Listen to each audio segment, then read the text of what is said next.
I found my first when I was 9 years old. Growing up, I was so addicted to them. I loved them.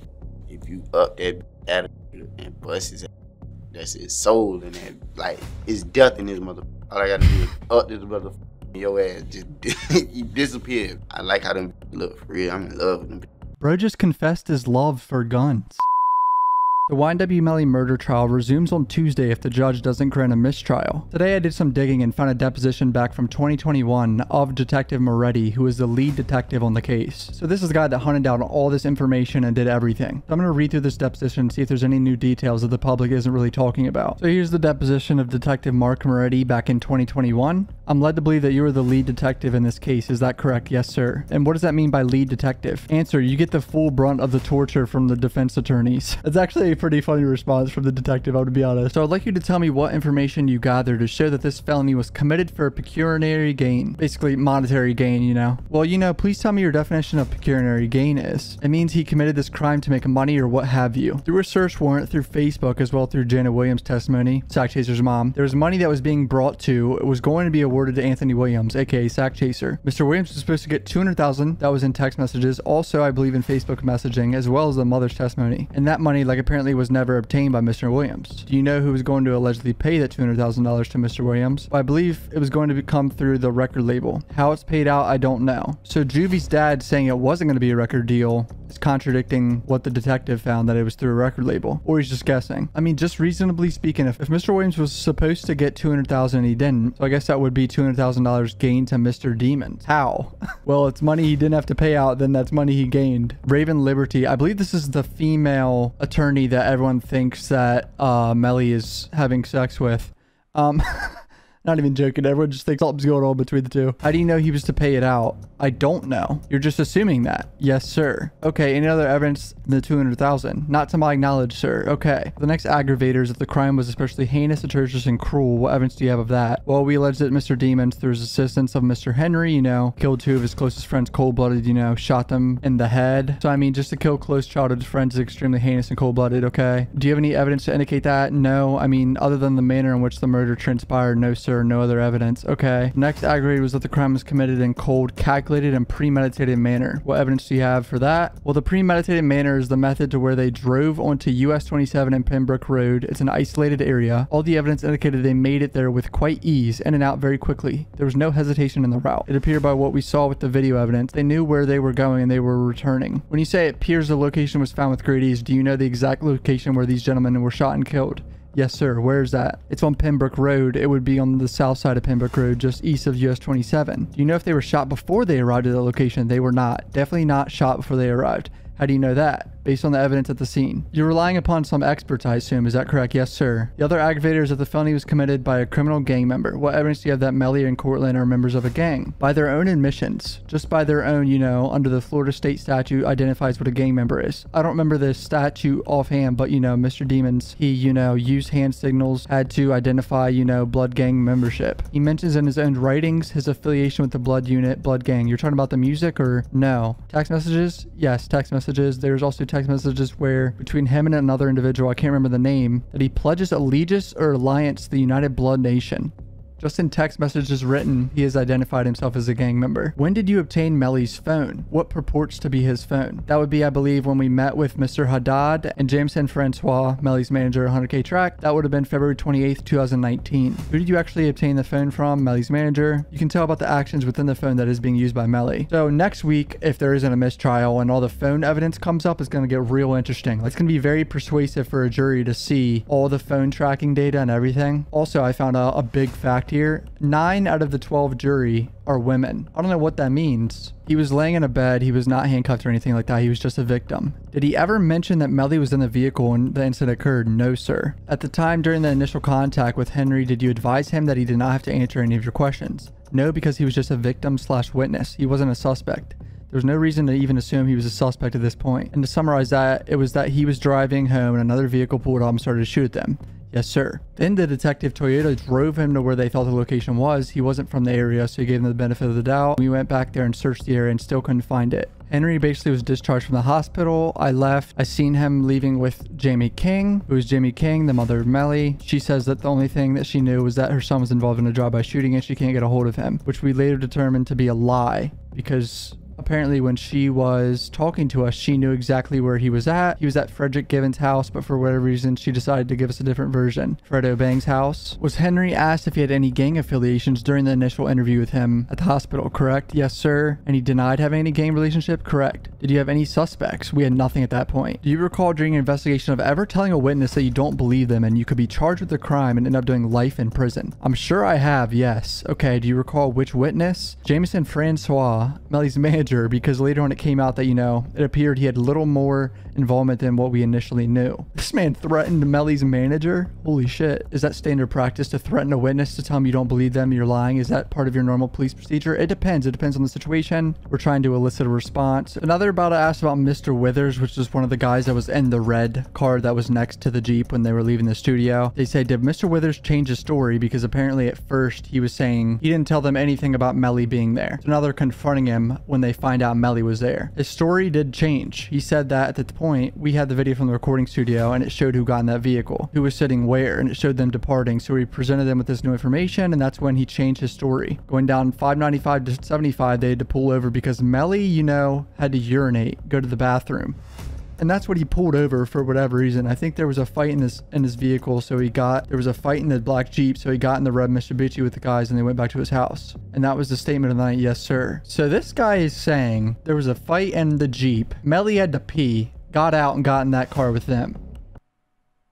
Not adding up. Again, putting Melly in the vehicle, yes. Anytime did you threaten him or say, I don't believe you, or you could end up charged with a crime? I could have, sir. I'd have to review the full statement. But in both instances, he told you that Melly was in his car. Is that correct? Correct. I'm talking about the red car. And you know there was the video evidence that showed, you know, Melly was in the Jeep, but then we had statements saying that, you know, he wasn't in the Jeep, that there was some type of changing of vehicles. Oh, this is a good question. While we're on the Jeep, is there any evidence other than the video showing that Melly got in the car to link him to this shooting? Based at this time or throughout the whole investigation, as we sit here today, what evidence do you have other than the video indicating that Melly was in the vehicle at the time of the shooting these two gentlemen? Okay, based upon the totality of the circumstances, the manner in which both individuals were shot, it points back, you know, to the left rear passenger seat. There's no communication whatsoever of them to meet up, to buy drugs, buy guns, to meet with someone. There was no communication. You know, these guys talked every single day on social media, buying drugs, buying whatever, but not that day, not that morning. Where they were going, what they were doing. Then you take into some account of his social media postings. From the phone you received from Melly's manager, the Instagram, I'm sure you saw 480,000 pages of Instagram. There's a conversation between himself and individual Patrick DeLoach, which was PZ Gambino, another rapper. PZ Gambino said, hey, are you okay? And Melly said, yeah, I did that shit. And he had the next line was shush, like shush. There's no reference in any of the reports about lyrics or anything like that. This case is not based upon lyrics or songs or anything like that. So all the people that keep bringing up Melly's songs and lyrics, even the detective isn't bringing up that bullshit. But based upon what we've seen at this point, he was definitely in the car and was definitely the shooter. Okay, was there any DNA, fingerprints, blood, anything of that nature that matched Melly?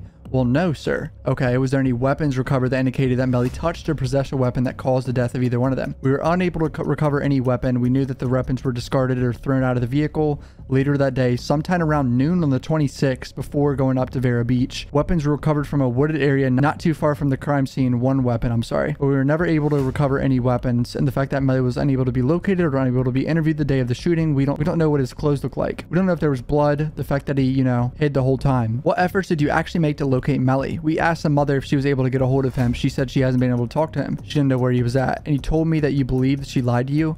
No, there was an Instagram post. There was an Instagram direct message that she knew where he was at. We didn't find it until months later. I think everyone else there at the hospital knew because, you know, Drew, their film guy, later on determined he was at Frederick Given's house. Jacoby Mills was there at Frederick Given's house, but no one told us. Everyone was telling us they don't know where he was at. So the fact that we couldn't make a contact with him and talk to him, that's when we probably lost a lot of valuable information. Now we're about to get into the phone tracking data. There was 4 phone numbers that I did search warrants to. Well, Melly's number, I believe, might have been in his name. No, it was in his mother's name. This man Melly making all that money and still had a phone plan with his mama. What family member gave you the phone number for Melly? I actually got that one from Miss King. What family member gave you the number of Thomas? I believe it would be, you know, his aunt was at the hospital. One of the family members, I think it was Chris Thomas Sr., was telling us that the families were receiving payoff money, anywhere from $10,000 to $15,000. From whom? I guess it would have been the management company. Did you subpoena Christopher Thomas Sr.'s bank records to verify this was true or false? Of Jameson Francois, the actual business, and I believe there was money coming out, but who received it, we couldn't determine. And you don't know if the money was coming out for legitimate business, correct? Correct. So he's kind of just assuming that money went out. Well, obviously a lot of money's gonna be going out of a big business account with a rapper. Again, when you say iCloud of Mr. Demons, is that in his name or someone else's name? The iCloud account actually, I believe, was in his name, or at least affiliated with him. When you say affiliated with him, do you know how? The YNW moniker or something like that. Do you know what YNW is?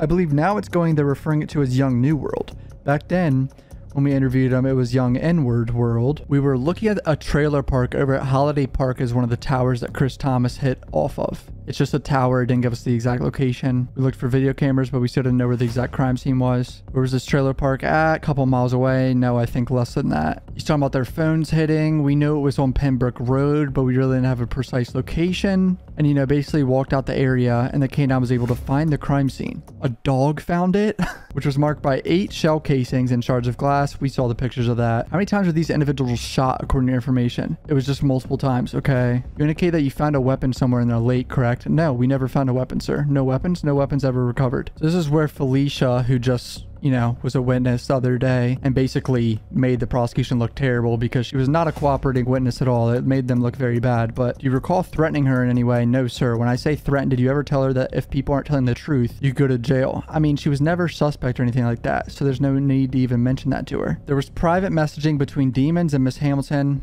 There were messages that Miss Hamilton also later confirmed in her sworn statement. They apparently deposed Melly's ex-girlfriend, but it's not public yet. I cannot wait to see that. That's going to be interesting. Melly apparently said this to his girlfriend like 2 weeks after the murders. He said something like, that N-word Bortland did one of the most realist things and it's his fault if the police come and arrest Bortland. When you say Melly sent this, you're assuming that he's the author of that. Well, I mean, at this point, I don't think it's really an assumption. When Mariah Hamilton confirmed that she's the one that she received it from him. In other words, Mariah Hamilton would be the one to make that statement that she received it from Melly, correct. Medical examiner described him as intermediate gunshot wounds. What does that mean? I believe that means 3 inches to 3 feet gun range based upon the stifling pattern, with stifling found on all the injuries. Just Chris Thomas's left cheek. She also said the flight paths of the bullets were from left to right. I also noticed something about the bullet holes.